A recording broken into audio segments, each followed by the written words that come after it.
I have always believed I knew the sound of my daughter's heart. I knew the quick, happy patter of her feet running down the hallway when she was 5. I knew the heavy, dramatic sigh of her teenage disappointment. I knew the confident, bright tone of her voice when she called to tell me she got the job. For 30 years, I listened. I thought I understood the music of her life. Every note, every rest, every crescendo of joy. I was her mother. Knowing her was my purpose, my compass, my most deeply held truth. I was wrong. The truth did not arrive with a knock at the door or a late-night phone call. It did not come from a stranger bearing shocking news. It came from her. It arrived on a perfectly ordinary Tuesday afternoon in my own sunlit kitchen, in a silence so thick and heavy I could feel it pressing against my skin. The smell of my bread baking, a smell she loved, hung in the air, meant to be a comfort.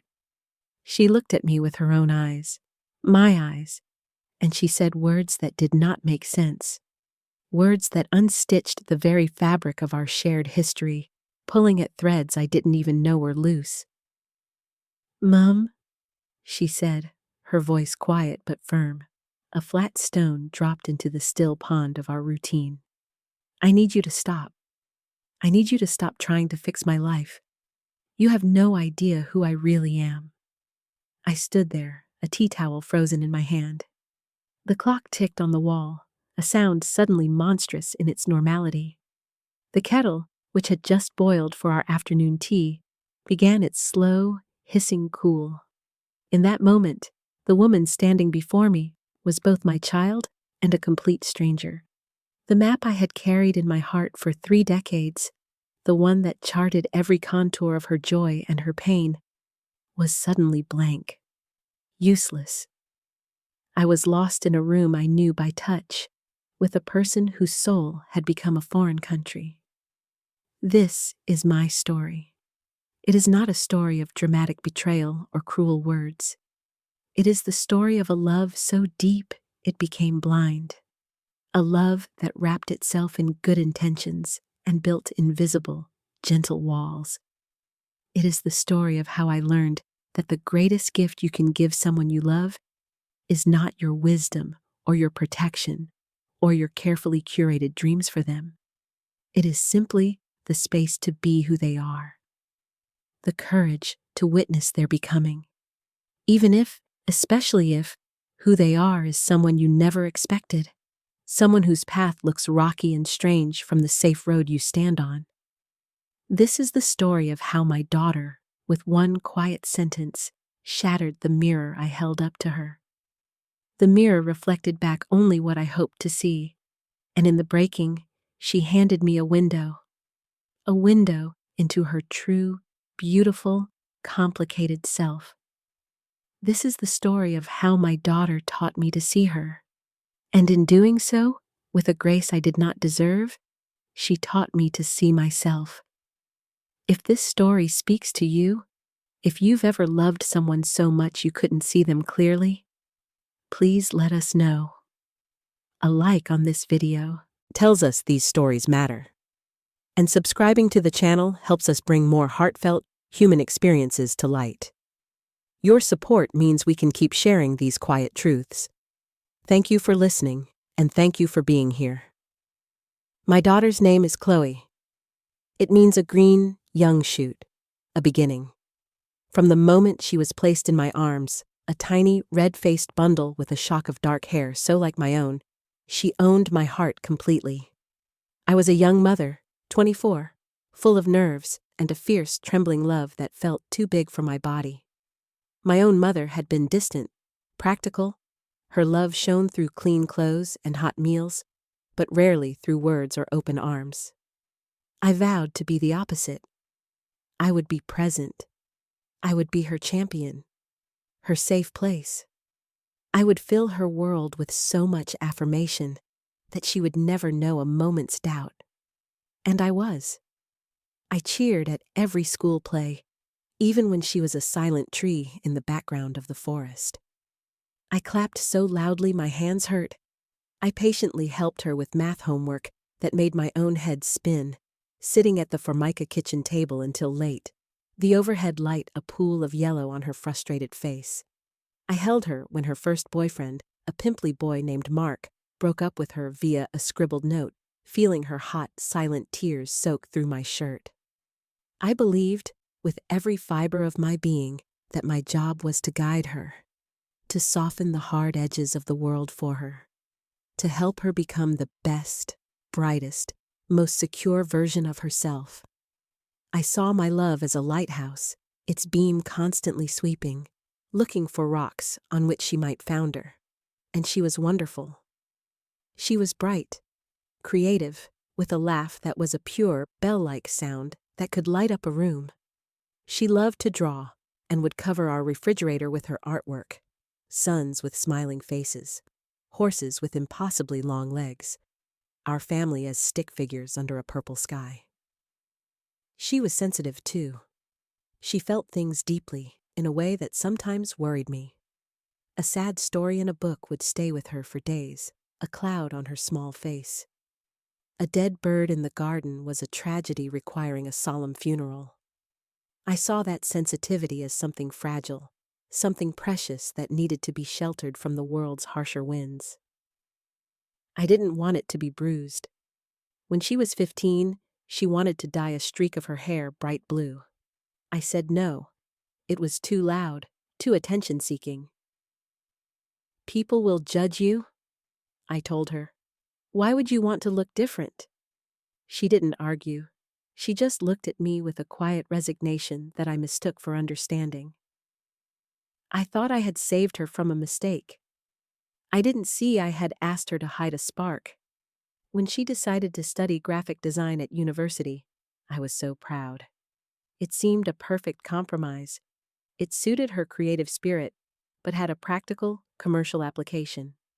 A safe way to be artistic. I helped her move into her dorm, a tiny room that smelled of fresh paint and possibility. I made her bed with new floral sheets, stocked her tiny fridge with juice and cheese. "Call me if you need anything," I said, hugging her tightly, my voice thick. "Anything at all, day or night." "I will, Mum," she said, but she was already looking past my shoulder, at her new roommate, at the bustling hallway, at her new world. Her eyes were wide with an excitement that was already pulling her away from my shore. I felt the first small, cold tug of separation, a pebble of loneliness dropping into my stomach. I pushed the feeling down. This was what was supposed to happen. This was a success. After university, she moved to the city for a job at a small design agency. Our weekly Sunday phone calls became the anchor of my week. I would sit in my favorite armchair, the cordless phone to my ear, and ask my careful questions. "How is work? Are they treating you well? Are you eating properly? Getting enough sleep?" I listened for clues in her voice, a tired note, a strain of stress. Was she lonely in that big city? Was she happy? She always had the same answer. "I'm good, Mum. Really, it's fine." The word fine became a wall, a polite, impenetrable wall. Then she met Daniel. She brought him home for a weekend, and I tried so hard not to interrogate him, to be the cool, welcoming mother. He was polite, handsome in a clean-cut way, with a stable job in finance. He held doors open. He called me Mrs. Allen. He seemed to adore Chloe, watching her with a calm, possessive pride that I found reassuring. I was thrilled. He felt safe, a solid rock, a partner who could provide the security and stability I had always believed was the foundation of a happy life. When they got engaged 2 years later, on a romantic weekend in Paris, I cried with joy. I threw myself into helping plan the wedding, a beautiful, traditional affair in a country hotel. She chose a classic lace gown. She looked like a storybook princess. My little girl, all grown up and perfectly placed. When they bought a house a year later, a lovely semi-detached in a good neighborhood with a small, tidy garden, I saw it as the final piece of the perfect picture. The frame was now complete. My daughter was settled. She was safe. She was loved. She had arrived at the destination I had always envisioned for her. I had done my job. I could relax. What I didn't see, what I actively refused to see, were the small, quiet moments that didn't fit the frame.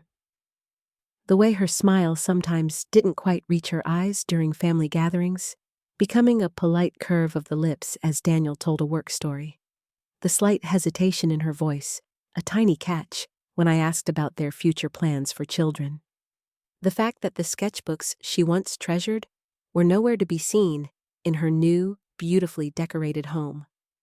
The single, abstract print on their wall was bought from a department store.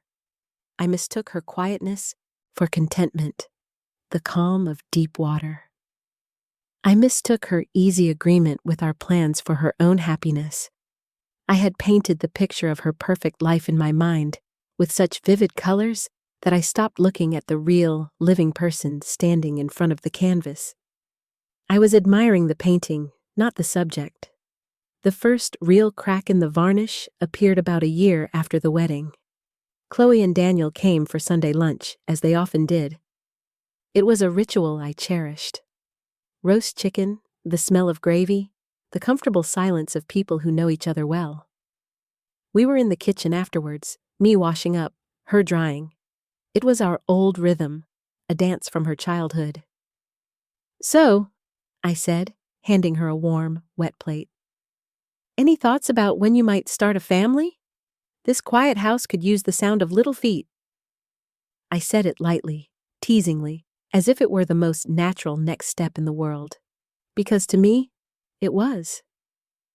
She was silent for a long moment, slowly, methodically drying the same spot on the plate. "Mom, we're not really talking about that right now," she said, her voice low, almost a murmur. "Oh, but you should," I said cheerfully, nudging her with my elbow. "You're not getting any younger, my love, and Daniel would make such a wonderful father. So steady. I just think it would bring you both so much joy. A whole new chapter." She put the plate down on the counter with a soft, definitive click.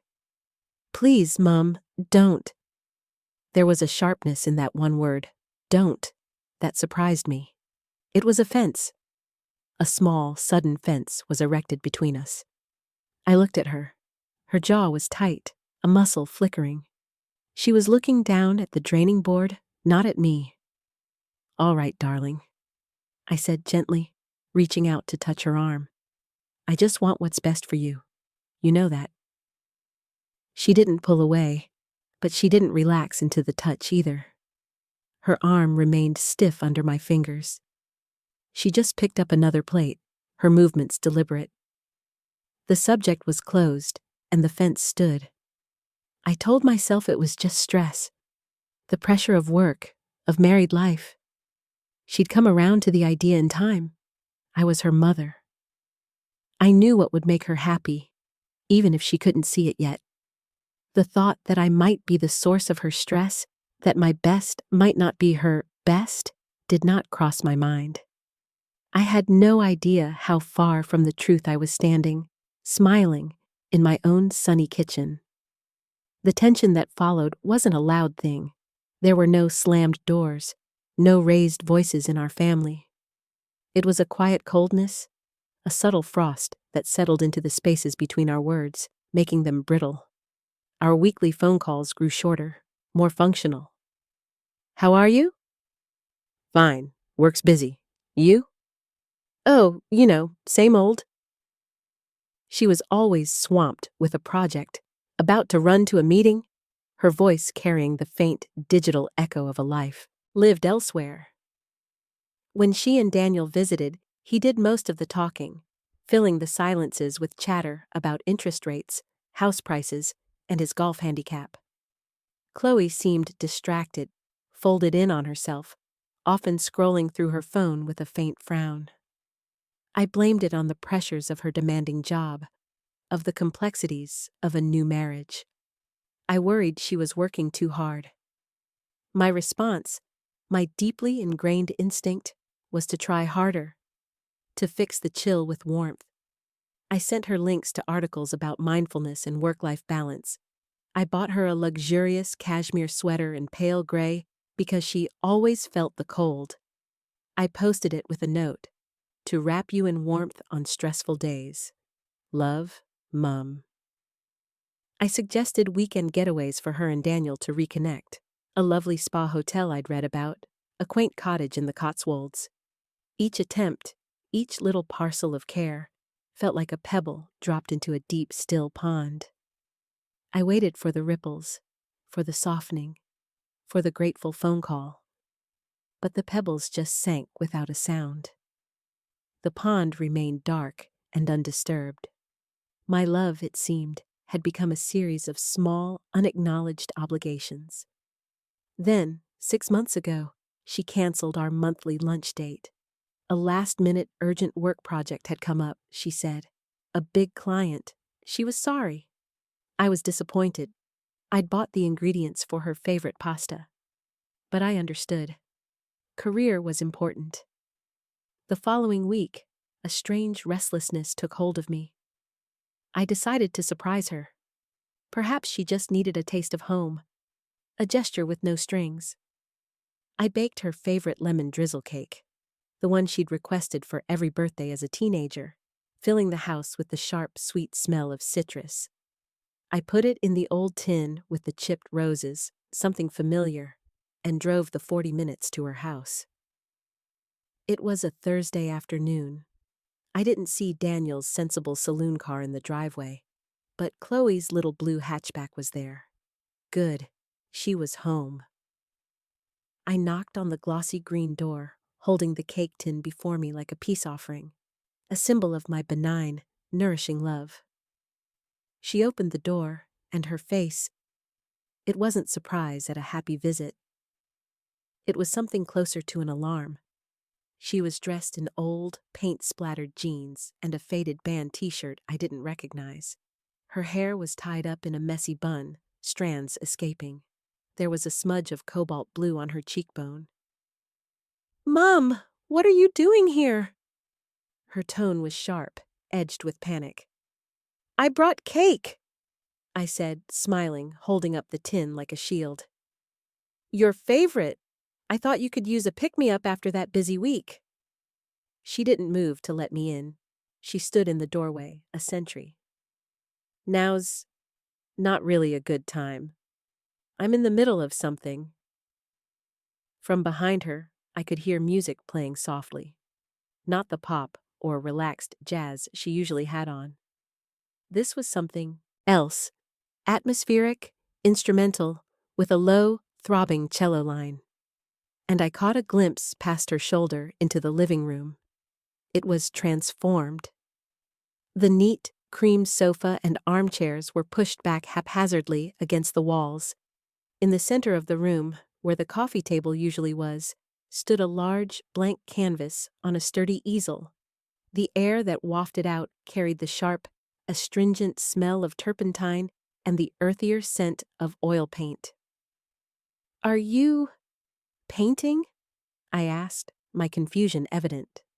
She hadn't picked up a paintbrush in years, not since university, and even then, it was digital design. "Just dabbling," she said quickly, stepping fully outside and pulling the door closed behind her with a firm click, shutting me out from the scene. "A stress relief thing, you know. Look, thanks for the cake, Mum. It's really sweet of you. I'll call you later, okay?" She took the tin from my hands. Her manner was rushed, nervous. She gave me a quick, stiff hug, her body taut. "Is everything all right, Chloe?" I asked, searching her face. The paint smudge looked like a wound. "With you and Daniel? Is he working late?" "Everything's fine," she said, the word now a weapon of dismissal. "We're both just busy. I'll call you. Thanks for coming by." And with that, she turned and slipped back inside, closing the door softly, but finally. I stood on the neat doorstep, hearing the faint click of the lock. I was dismissed.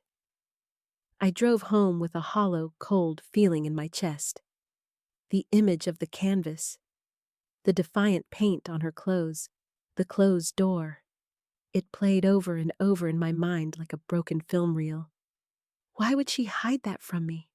I had always encouraged her art. Was she embarrassed? Was it a secret from Daniel? The questions swarmed, stinging and persistent. A week later, she finally came for our rescheduled lunch. She was back in her usual uniform of smart jeans and a sleek jumper, her hair smooth. She was quiet, polite, picking at her food. The easy camaraderie was gone, replaced by a careful, diplomatic distance. I waited until we were settled with coffee in the living room, the winter sun weak through the window, to bring it up. "So," I said, trying to sound light, conversational. "I didn't know you'd taken up painting again. That's wonderful. It's such a good creative outlet." She stirred her coffee slowly, the spoon clinking against the china. "It's nothing, Mum. Just a hobby. Something to do with my hands." "Can I see what you're working on?" I asked, leaning forward. "You used to be so talented. I'd love to see what you're creating now." "It's not ready," she said flatly, not looking up. "It's messy. It's just for me." There was a finality in her tone that stung. Just for me. Since when did I fall into the category of not me? I was her mother. We shared everything, or so I had believed for 30 years. "Well, I'd love to see it when it is ready," I pressed gently, a hint of pleading in my voice. "I'm your biggest fan, you know that. I've always supported your art." She put her spoon down with a precise click. "Mum, please. Not everything is for sharing. Not everything needs an audience. Some things are just private." The word private felt like a slap. A deliberate, cool slap.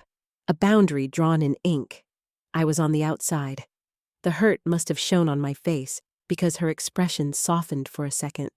Just a flicker of guilt or pity before it shuddered again. The final straw, the one that broke the fragile silence, came a month later. Daniel called me, which was unusual. We had a friendly but distant relationship. He was not a man for casual chats. "Hi, Linda.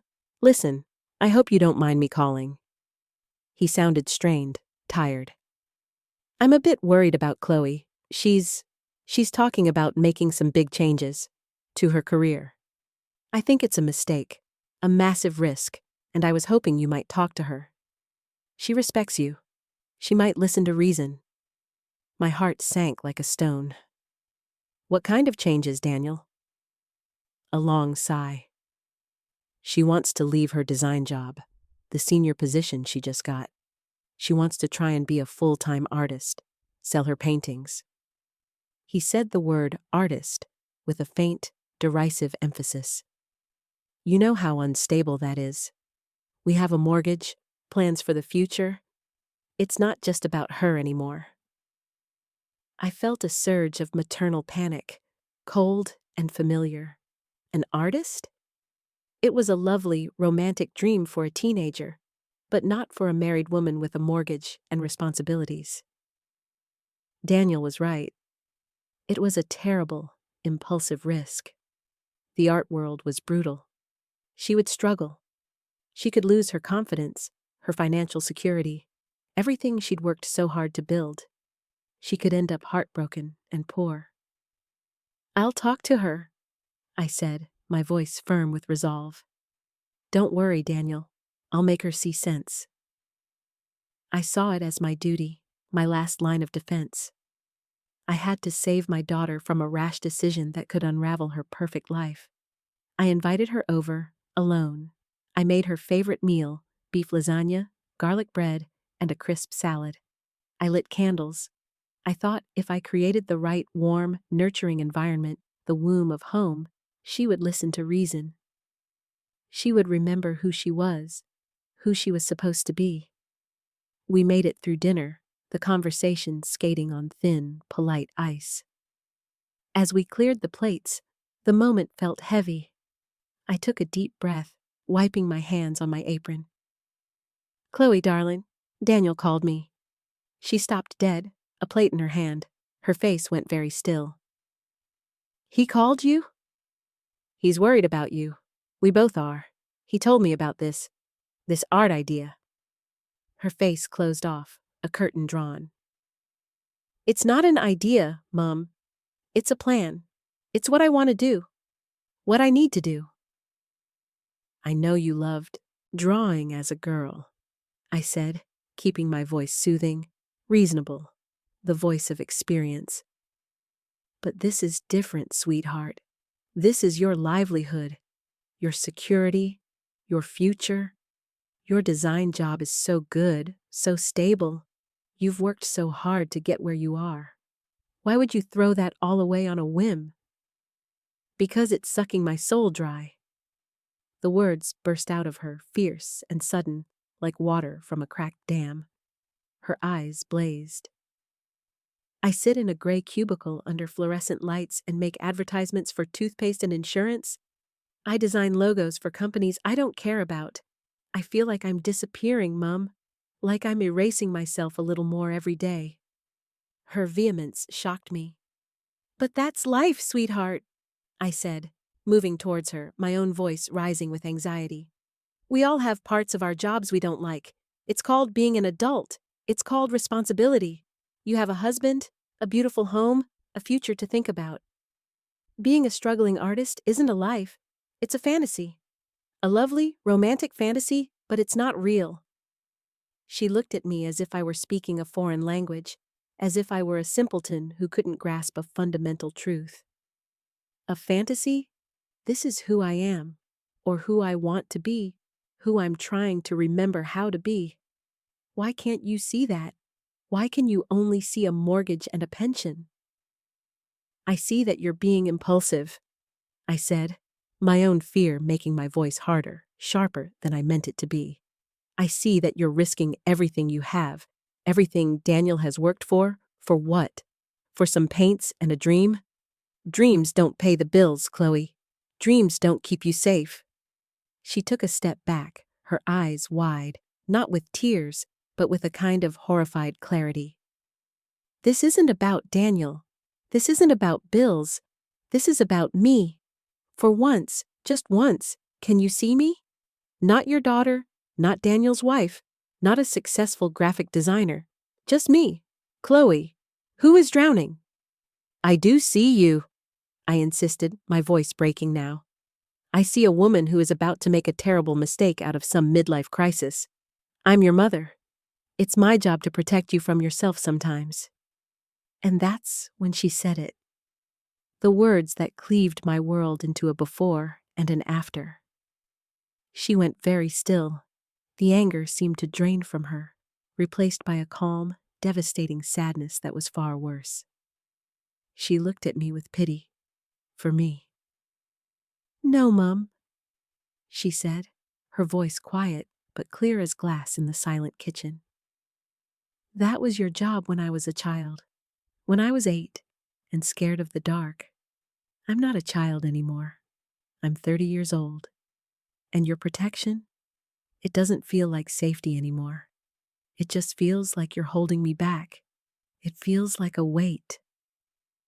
The room was utterly silent. I could hear the frantic thud of my own heart in my ears. I had no words.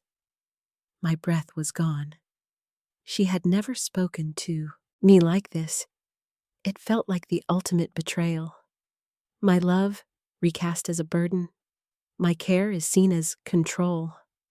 She picked up her bag from the chair, her movements slow, deliberate, final. "I think I should go." "Chloe, wait, please."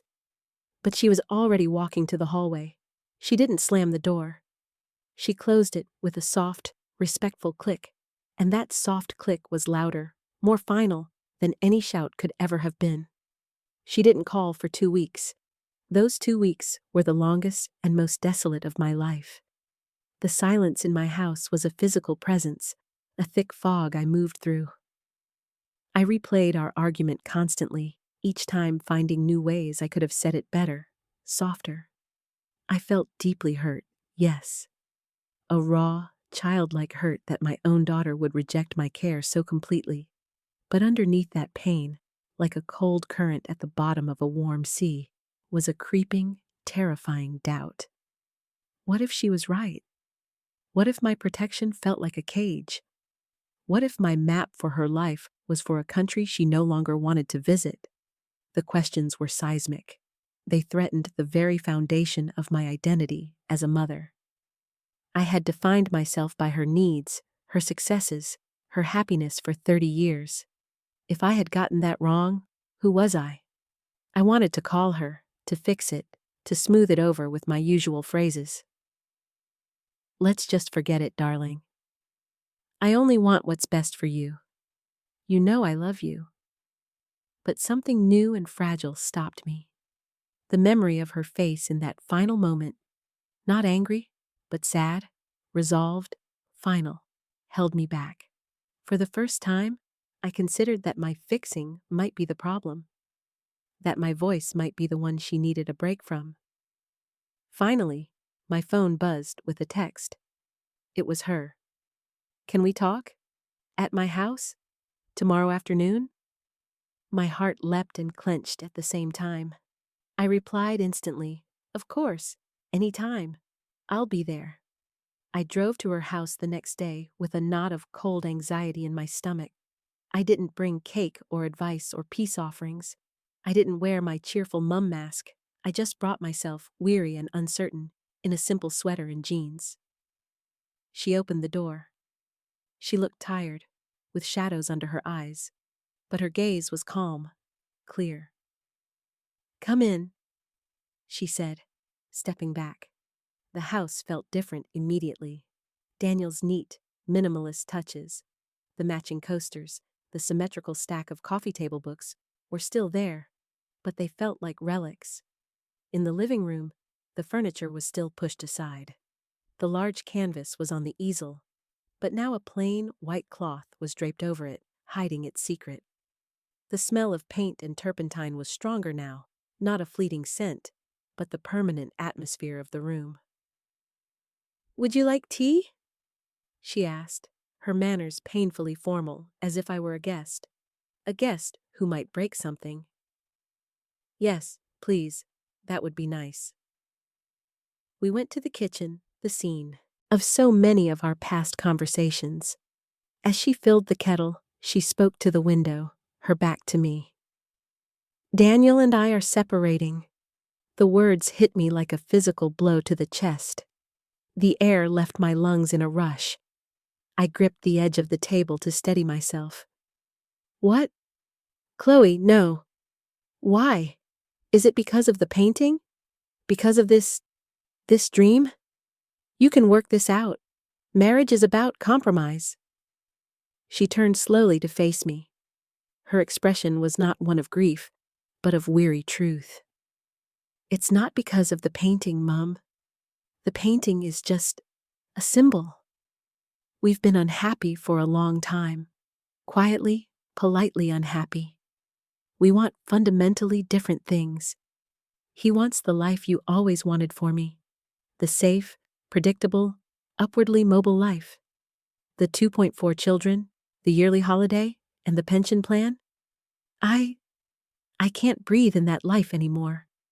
It's not a life, it's a checklist, and I'm suffocating. But you loved him? I whispered, my vision blurring with tears. You chose him, the wedding, your home. I did love him, she said, her own eyes glistening. Or I loved the idea of him, the idea of being that woman, the wife, the homeowner, the future mother. It felt like the next logical step, the step everyone expected. But loving an idea isn't enough. And I love myself more now. Or I'm trying to learn how. She took a deep, shuddering breath, as if steadying herself for a dive. There's more. There's something I need you to see. She led me back into the transformed living room. She walked over to the easel. Her hand rested on the edge of the white cloth. She looked at me, and for a second, I saw the little girl she had been, nervous before a school performance. "I need to show you this," she said, her voice low but strong. "I need you to see me, the real me, not the version you have in your head, not the successful daughter or the dutiful wife. Just me, Chloe." With a slow, deliberate movement, she pulled the cloth away. I gasped. My hand flew to my mouth. It was a self-portrait, but not like any I had ever seen. It wasn't a pretty, polite, representational picture. It was raw, powerful, and almost frightening in its emotional honesty. She had painted herself from the shoulders up against a background of swirling, turbulent color, deep ocean blues clashing with fiery, burnt oranges. Her hair was not a neat style, but a wild, expressive tangle of dark brushstrokes, like a storm cloud. Her face was rendered with brutal, beautiful truth. Her eyes, my eyes, looked directly out from the canvas, not at the viewer, but through them. They held a storm of emotion, deep, echoing pain, fierce defiance, naked fear, and beneath it all, a glowing, stubborn ember of hope.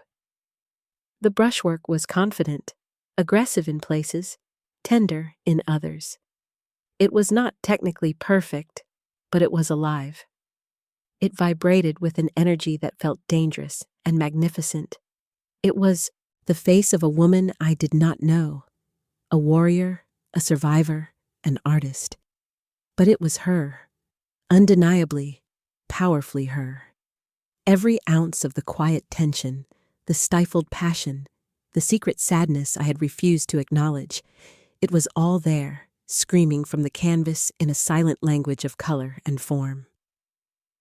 "This is who I am," she said, her voice trembling slightly but unwavering. "I am messy. I am passionate. I am scared out of my mind but desperate to be brave. I am an artist. It's not a hobby. It's not a phase. It's my blood. It's how I process the world. I have been trying for years to shrink myself, to fold myself neatly into the life you and Daniel and everyone else designed for me. A life that looks perfect from the outside. And I have been disappearing. This," she gestured to the painting, "this is me fighting my way back to the surface." Tears streamed down my face, hot and silent. I couldn't speak. A sob lodged in my throat. I just stared, first at the painting, then at her, then back at the painting. The stranger and my daughter, merging into one devastating truth. "When I told you I was getting married," she continued, her words falling like stones, each one landing with a heavy thud in my conscience. "You were so happy, overjoyed. You loved the wedding plans, the dress, and the venue. You never once looked me in the eye and asked, 'Are you happy? Is this what you want?' You just assumed I was, because it looked right. It looked like a happy ending. When I quit my job last week, you were so disappointed.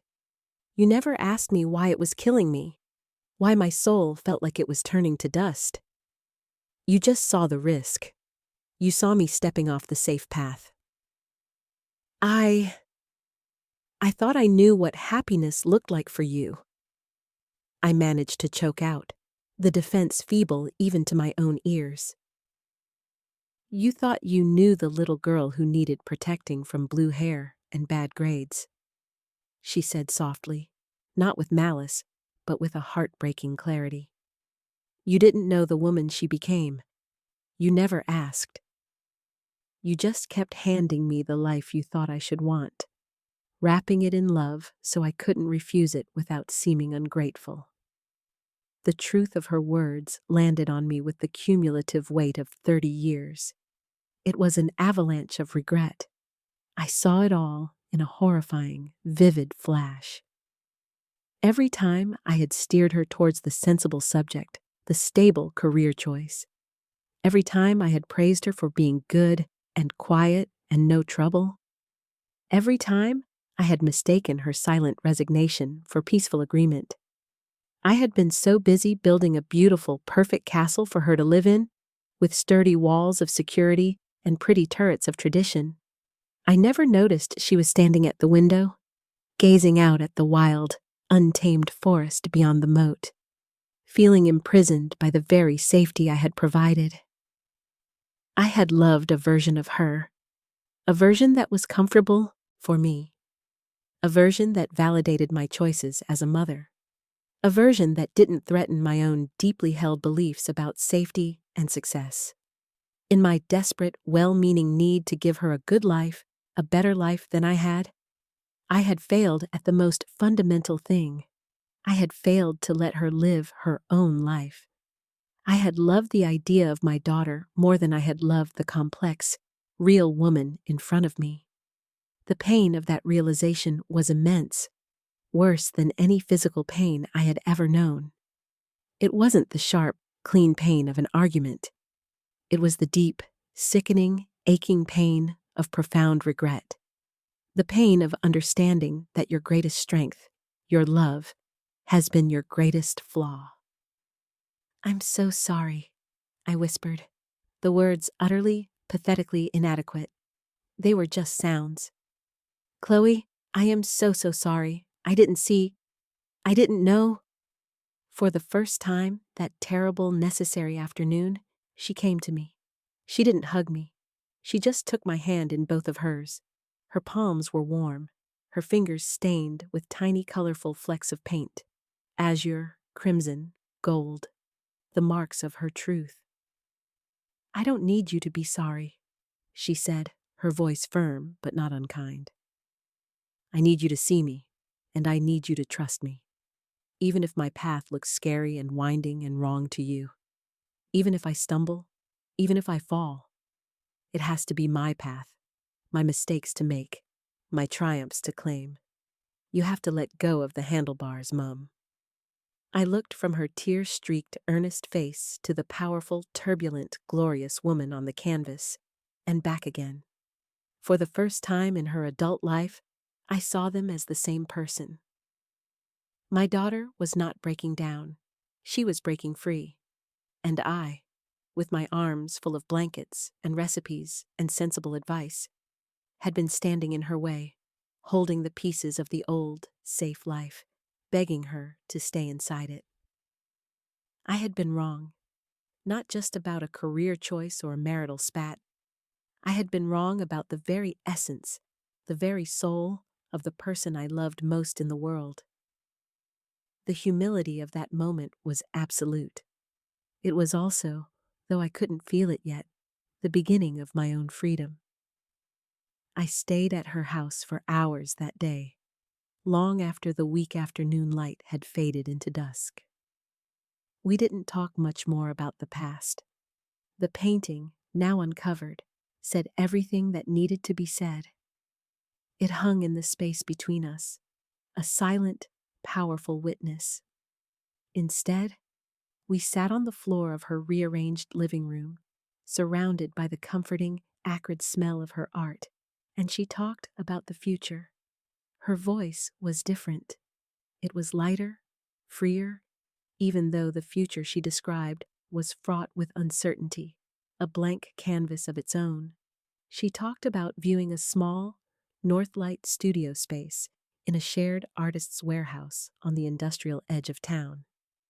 She showed me the website of the online art community that had encouraged her to take the leap, where she'd been secretly posting her work under a pseudonym for months and receiving heartfelt feedback from strangers. She pulled out a large, battered sketchbook from under the sofa, not the neat, pretty ones from her youth, but one filled with bold, experimental lines, quick studies of light on a mug, the angry scribble of a bad day, the delicate outline of a bare winter tree seen from her window. She talked about the terror of failing, of being poor and being laughed at, but she also talked, with a quiet fire, about the even greater terror of reaching 60 and looking back on a life of fine, of never having tried to shout her own color into the world. I listened, truly listened, perhaps for the first time since she was a little girl telling me a made-up story. I didn't offer solutions. I didn't warn her about profit margins or marketing strategies. I didn't say, "But have you thought about?" I just asked questions, not to interrogate, but to understand. What do you love about the physicality of oils compared to digital work? Who are the artists who inspire you now? Not the famous ones, the ones you find online who make your heart beat faster. What does a good day in the studio feel like in your body? Is it a tired feeling or an electric one? She answered with an energy, a fluency I hadn't seen in years, perhaps ever. Her hands moved as she described color mixing. Her eyes, so like mine, were alight with a fire that was entirely, uniquely her own. I was meeting her. At 30 years old, I was finally being introduced to my daughter. When I left that evening, the streets were dark and wet with rain. I hugged her tightly at the door, clinging for a moment to the solid reality of her. "I love you," I said, the words meaning something new, something cleaner. "And I am so proud of the woman you are, the woman you are choosing to be." She hugged me back, hard, burying her face in my shoulder for a second, a fleeting echo of the child. "I love you too, Mum." The drive home was quiet, but my mind was a roaring, churning sea of new thoughts. I didn't go straight home. I felt too full, too raw. I drove to the old park at the edge of our neighborhood, where I used to push her on the swings until she shrieked with laughter. I sat on a damp bench, the cold seeping through my jeans, and watched the orange streetlights reflect in the puddles. I thought about my own life, the biography I had written in my head. I had been a good daughter, a good wife, a good mother. But where was Linda? The dreams I had quietly tucked away when I became a mother, the book of local history I always wanted to write, the painting classes I thought were self-indulgent, the trip to Italy I kept postponing for a more practical use of savings. I had poured every ounce of my own stifled ambition, my own desire for a perfect, meaningful story, into the vessel of my daughter's life. I had tried to live a vibrant, daring life vicariously through her, while making my own world very small, very safe, very fine. In trying to give her everything, I had forgotten to show her how to live for herself. I had been an empty cup, trying to fill her up, never noticing my own thirst. My regret was deep, a canyon inside me. But it wasn't crippling. It was clarifying. It showed me where I had gone wrong, not so I could wallow in guilt, but so I could finally, painfully, change direction. The map was gone. Now I had to learn to navigate by the stars of her truth and my own. The next morning, I woke after a fitful sleep. The house felt different, lighter somehow, even with the weight of my new understanding. I made tea, and then I called her. "I was wondering," I said, my voice still a little rough from crying. "If you need help turning that spare room into a proper studio, I'm actually quite handy with a paint roller. And I make an excellent tea fetcher. I come highly recommended for my biscuit selection skills, too." She was silent for a beat, and then she laughed. A real, free, unguarded laugh that traveled down the phone line and warmed a cold place in my soul. "I'd like that," she said. "I'd like that a lot." And so, I began my apprenticeship in a new way of being her mother. I drove to the DIY store and bought tester pots of pure white paint. I helped her move the last of the boxes out of her spare room. Boxes of Daniel's things, now packed for him to collect. We painted the walls together, covering over the inoffensive beige with a bright blank white. I held the ladder while she installed a cheap but effective track lighting system for her easel. I brought over sandwiches and soup, and instead of commenting on the glorious chaos of half-finished canvases, stained rags, and jars of murky brush water, I simply said, It's starting to look like a real studio in here. And I meant it as a compliment. One afternoon, as she was intently mixing a particular shade of gray-green on her palette, she said, without looking up, "Daniel moved out last weekend. He's got a flat near his work." I put down the cup of tea I was about to hand her. "Are you okay?" I asked, sitting on the floor, my back against the newly white wall. She nodded, her focus on the color under her knife. "I am. It's sad. There's grief. But it's right. We're still talking. He's a good man. We weren't good for each other. We were making each other smaller."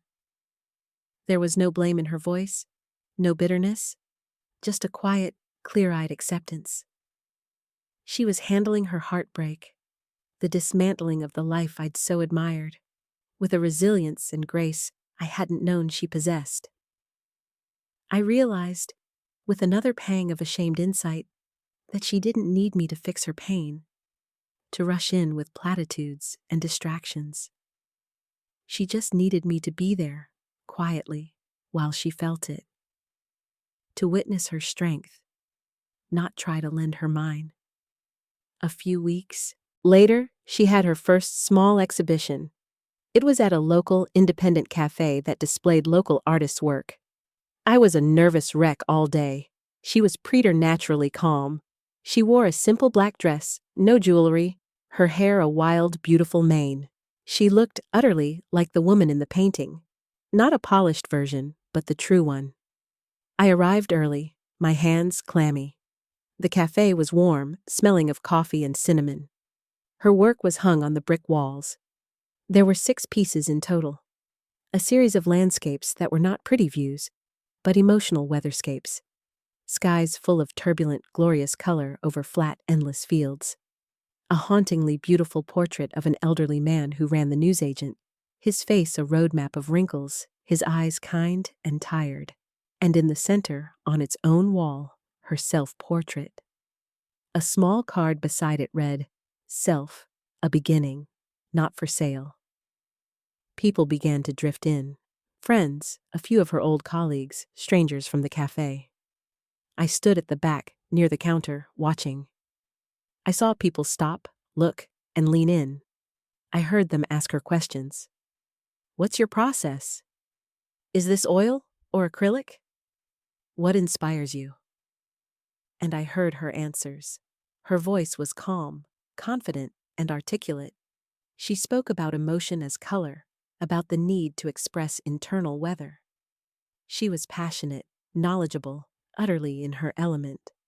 She was not my shy daughter. She was an artist, explaining her world. My heart felt like it would burst.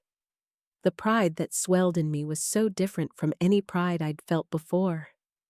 This wasn't pride in an achievement I had facilitated, a good grade, a wedding. This was awe. A humbled, profound awe at something she had created, something she had dared to become, despite my well-meaning interference. It was a purer love. A love that asked for nothing, only admired. At the end of the night, she had sold 3 paintings. Not the self-portrait, but 1 landscape and 2 smaller studies. It wasn't a fortune, but it was validation. When the last well-wisher had left, she came over to me, her eyes shining with unshed tears of relief and joy. "I did it," she whispered, as if she couldn't quite believe it. "You did," I said, pulling her into a tight hug, feeling the strong bones of her back, the artist in my arms. "You were magnificent, absolutely magnificent." On the drive to drop her back at her now singular home, she was quiet, exhausted, and humming with a quiet happiness. The streetlights flowed over her face. Then she said softly, "Thank you, Mom." "For what?" I asked, genuinely puzzled. "I didn't do anything. This was all you." "You did," she said, turning her head to look at me. In the half-light, her profile was the same as when she was a girl, and yet completely new. "You're here. You're listening. You're not trying to fix it or change it. You're letting me be me, however messy that is. That's everything. That's the only thing I ever really needed. She was wrong. I had done a lot. I had done too much. But now, I was learning, day by day, to do the one thing that truly mattered. To get out of the way. To be a soft place for her to land, not a director of her flight path. To love the person she chose to be, in all its chaotic, glorious, uncertain color, without condition, without a map of my own making. It has been a year now since that terrible, necessary day in my kitchen. The year has not been easy for either of us. Chloe's path as an artist is a winding one, full of doubt and financial uncertainty. Some months she sells nothing. Some months she gets a small commission or sells a piece online. She works part-time, 3 days a week, in a friendly, independent bookshop to pay her rent and buy materials. Her flat is small, often gloriously messy with half-finished canvases, sketches pinned to the walls, drying brushes in jars. It is not the life I had pictured for her. There is no matching sofa, no 2-car driveway, no ticking clock of family planning. But it is her life, and she is, in a word, radiant. She is more herself than I have ever seen her. The quiet, sometimes sullen, often placating woman is gone. In her place is someone who speaks her mind with gentle firmness, who feels her feelings deeply and openly, joy, fear, anger, inspiration, who embraces the mess and the beauty of trying. We talk often, sometimes daily. Our conversations are different now. I tell her about my life, my small adventures, the local history writing group I finally joined, where I'm the novice among retired teachers, the impulsive weekend trip I took alone to Cornwall, where I walked coastal paths in the rain and didn't speak to a soul for 2 days. She listens, and she cheers me on. "Go you, Mum," she'll say, and her pride in me is a novel and wonderful gift. We are 2 women, mother and daughter, learning how to live our own authentic stories, side by side. The umbilical cord is finally, healthily cut. What remains is a choice, daily renewed, to walk alongside each other. I look at the self-portrait every day. It hangs now in my own living room, on the wall opposite my armchair. She gave it to me for my birthday, framed in simple, raw oak. "So, you never forget," she said with a soft smile that held no accusation, only love. And I don't. It is my most treasured possession. It reminds me that love is not about shaping or pruning. It is about witnessing. It is not about providing the answers from the front of the room. It is about having the courage to sit down, be quiet, and ask new, curious questions. It reminds me that people are not projects. They are mysteries to be honored. I thought I knew my daughter. I was wrong. And in being so profoundly wrong, I was given the incredible, painful, liberating gift of getting to know her all over again. This time, not as an extension of my own hopes and fears, not as a reflection of my motherhood, but as a whole, separate, magnificent, and gloriously imperfect human being. The learning of her is the joy of my life now. The lesson was painful. It meant dismantling my own ego, my own sense of purpose. But it was necessary. We think that to love someone fiercely is to hold them close, to keep them safe within the circle of our arms. And that is true for a time. But sometimes, the purest, most courageous act of love is to loosen our grip, to open our hands and our hearts, to step back into the uncertainty and to say, "Show me who you are. I am here. I am watching. I am ready to see you, truly see you, for the first time. I am still learning. I still sometimes have to physically bite my tongue when I want to offer unsolicited advice about website SEO or pension plans. The old habits of a lifetime, the grooves worn deep by worry and care, are hard to break. But now, I see the flicker in her eyes when I get it right. when I simply ask, "What do you think you should do?" And then wait, truly wait, for her answer. That flicker is trust. It is the most beautiful light. My daughter taught me that. With her quiet courage and her painted truth, she broke my heart open. And in the breaking, she made it bigger, softer, wiser, and more capable of a free love. She saved me from a life of fine. The story doesn't end here, of course. Hers is just beginning, a blank canvas awaiting each day's brushstroke. And mine has a new, unexpected chapter written in a handwriting I'm only just learning to decipher. We are both becoming, and for the first time, we are truly, separately, joyfully doing it together. The greatest gift I can give her now is my belief, not in the life I planned for her, but in the life she is brave enough to build for herself, stroke by vulnerable stroke. And that, I have finally learned, is the only thing she ever really needed from me. It is the only thing I see now that love ever really requires, the space to become, and the unwavering witness to the beauty of the attempt. If this story resonated with you, if it touched a place in your own heart, please let me know in the comments. Sharing our stories is how we learn we're not alone. And if you'd like to join me for more quiet conversations about love, family, and the difficult, beautiful journey of understanding each other, please subscribe. There's a space here for you. Thank you for listening.